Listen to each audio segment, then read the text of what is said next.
There are three characters that I'd like us to look into in this gospel. The younger son, the older son, and the father. And I see in these three characters a priest. A younger son is young, is foolish, is full of life, enthusiasm.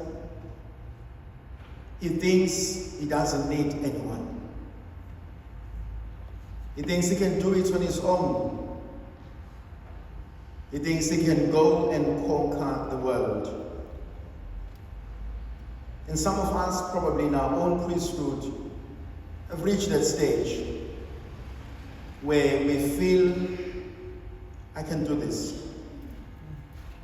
Some of us have probably taken a decision to venture into this life alone.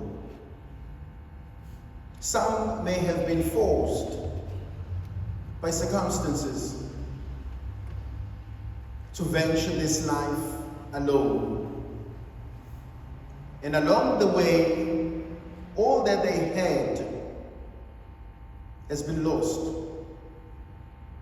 Along the way, it's possible to lose who we are, our identity.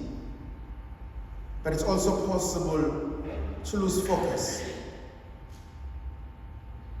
Often at times, mangibuza ukuthi why ngasuka ekhaya ngangifuna ukufata. That's all. Okunye nokunye ngangena endaba nakho. Kakade ngangakwazi. Ngani mangisuka ekhaya ngathi ngiyafisa ukumdumisa uNkulunkulu ngempilo yami, ngiyafisa ukumnikezela uNkulunkulu ngempilo yami. Sithi isiZulu uyobathola abafowenu ngendlela. Iqiniso lelo thina. And so I'm looking at these two aspects of our lives. A younger son who leaves home, hoping to find a home in a distant island. And I'm looking at a young man who leaves his home, hoping to make a home amongst us as priests. Ushiye konke ngoba nakho benalo uthando, enanentshisekelo, enanelithemba ukuthi in us he will find a brother. He will find someone who will understand him. He will find someone who will work with him. He will find someone who will believe in the very same things that he himself believes in. What I find absolutely fascinating about the younger priest is that while he loses everything, he wishes that he fed himself on the ponds that the pigs were eating. Kuyenzeka kwesinye isikhathi uma impilo isishaya, uma izinto ingasenzeki, sidle lokhu esasitshele ukuthi asisoze sakudla. Kuyenzeka futhi uma izinto sezishaya, senze lokhu esasitshela ukuthi asisoze sakwenza. And so the younger man goes out, loses himself. But in verse 17, he comes to his senses. He comes to himself. And he decides, I want to come back home. And so I love the young man because he has what I call a homecoming. Ifuna ukubuyela ekhaya.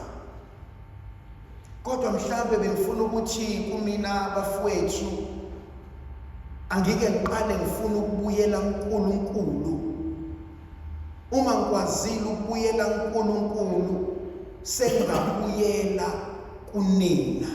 Mase ngikwazile ukubuyela kunina sengakwazi ukubuyela kubantu bakaNkulunkulu.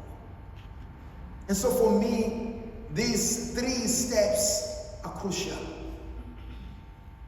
My relationship with God. Whether I am a priest or not, being a priest will not take me to heaven, but having a personal relationship with God will take me to heaven. Uyabona kwesinye isikhathi abanye bethu siyothi mhlambe mase sifile ebese sibona olayini ababili. Ungawulandeli ulayini ngoba nakho ubona igqoko nokhololo, kungenzeka awubuyi ezulwini.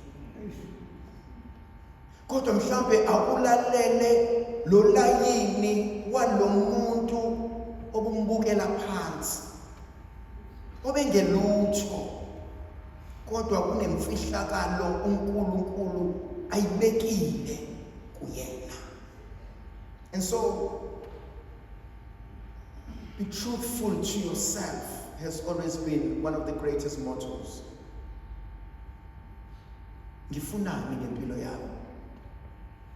Uyazi mina ngihlezi ngiyitshela abafowethu ukuthi mina ukuba ngibangofata, mhlambe manje ngabe ngihleli, ngishadile, nginezingane, nginomuzi, uma uNkulunkulu engibusisile ngakho futhi kuba ngangibusisanga ngakho, kodwa futhi ngabe ngiright kwaNgcobo. And so I think we need to go back to the basics and say, what do I want with my life? And how do I develop a personal relationship with God? Masingafanele insimbi yasemaromeni ekhalayo itshela abantu ukuthi imisa selizongena and yet thina singangeni kulelo misa. Yabona mina, I made a decision for myself. Matata mamisa laikhaya over the weekend, and I promised myself in one of them nami ngifuna ukuyosonta. Ngoba kuve kulula ukuyisa abantu kuNkulunkulu usale endleleni. Sekuba khona this element. He says, while I will go to my Father, I will say, I have sinned.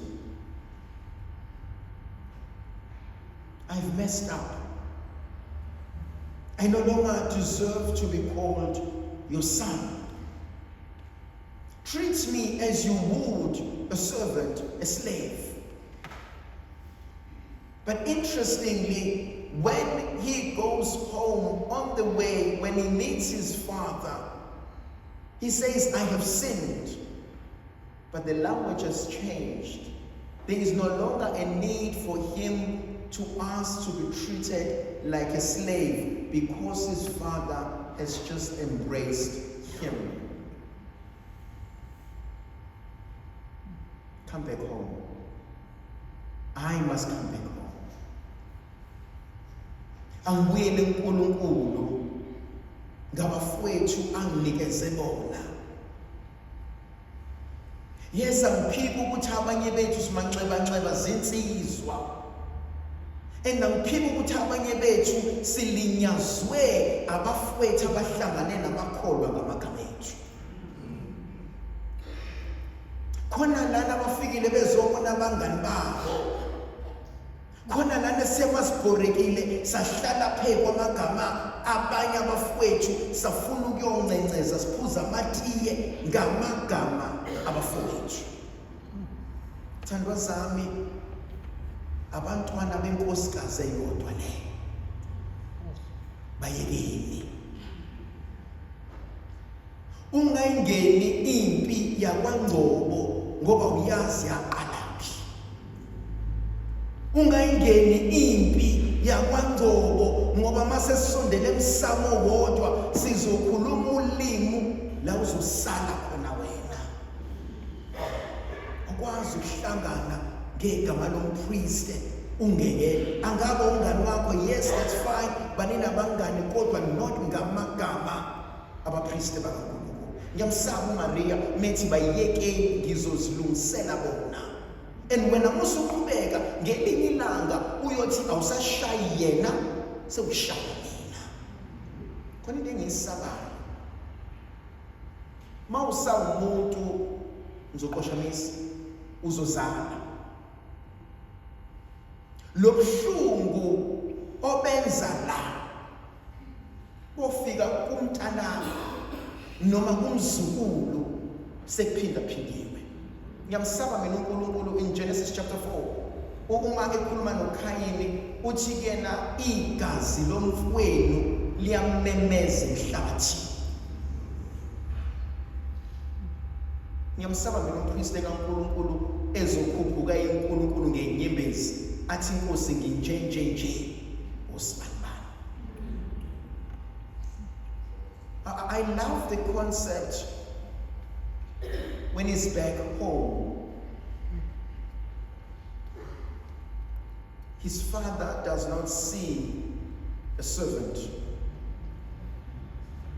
Ubaba akaboni futhi nento engenamsebenzi. But his father sees a son and he gives him 3 things: a ring, a tunic, and sandals. And he says, let's kill this fattened calf. There must be a celebration. Are we a forgiving church?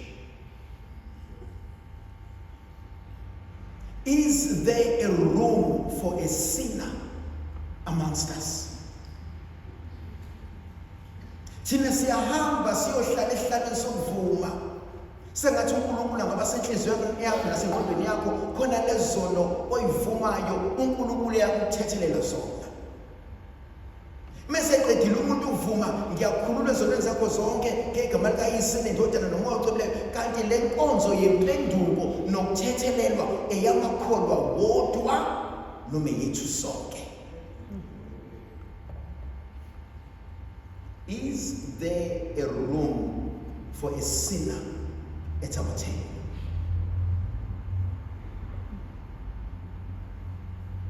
Ohlulekile endleleni sangakwazi ukuzohlala nathi.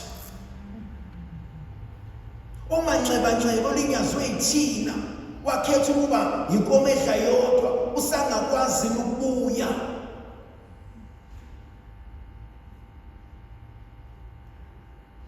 Sakwazi ukuhlala nathi. Uthi ngelinye ilanga umahwanqane emephakama uthi weNgcobo uthi ninisondeza kanjani abantu bakaNkulunkulu ninuqokolweni ningahlangene.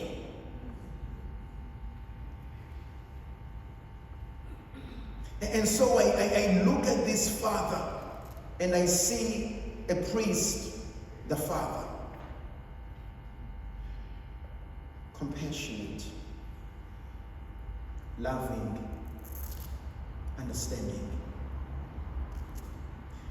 Uyazi empilweni yami ngiyathi ngiyasibonga isono, mina ngisonike ngiyazazi ngisono.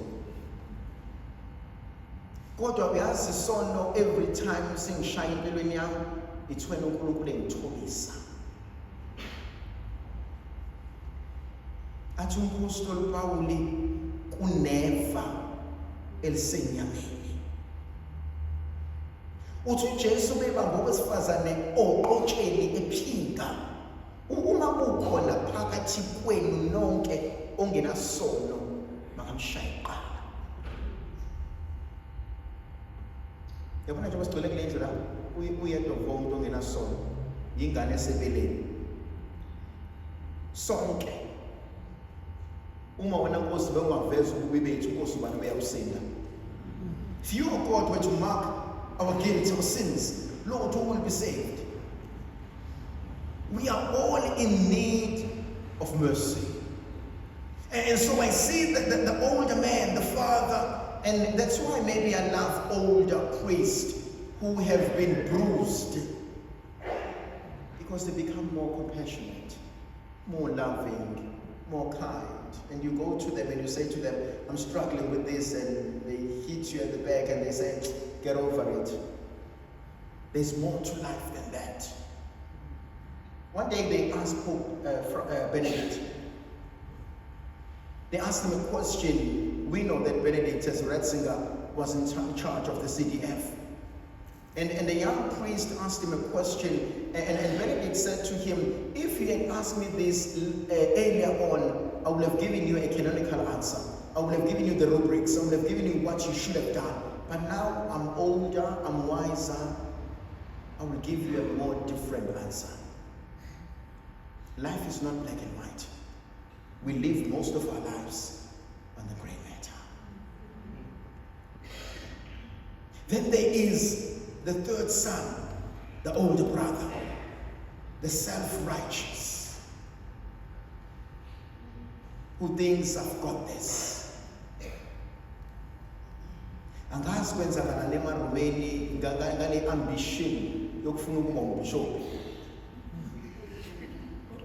Because iningi lethu lizofa ngalabafana abagijima ukufuna ukuba umbishop.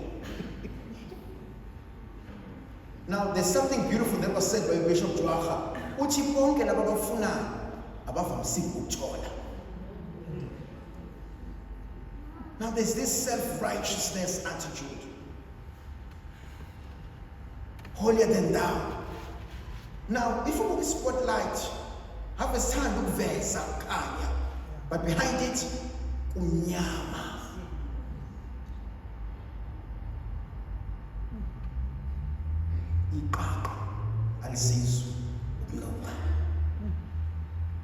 So the most beautiful concept. He hears the sound, the noise, the celebration, and he takes offense. Udinwe yini ukuthi abanye abantu bajabule? Yini ecasulayo ke uma ke obekade isoni esebuyiselwe thina? Yini ecikayo uma kade onile esehlele ekhaya? Why do you take offense? Go back to that beautiful letter, not book, Genesis chapter 4. When the Lord looks at Cain, he says to him, why are you so sad? A different translation says, why are you so frustrated? A different one says, why are you so angry? Go back to that beautiful gospel account of 3 talents. The men who are given, one comes back with a denarii a day, those who came in the morning and those who came during the day, a denarii, those who came in the evening. And why I don't know whether I will die a priest or not. God, I pray I die a priest. Along the way, should I sleep? Ngiwe. Ungajabuli ngamsitha sami ngoba ngibile ngelinye ilanga ngiyavuka. Mase ngibuyile. Ubuso bakho abusombuluke. Jabula uthi he was dead, now he's alive. He was not with us, now he's with us. Then there's a last concept. I love the Father. He goes back and says, son, come home.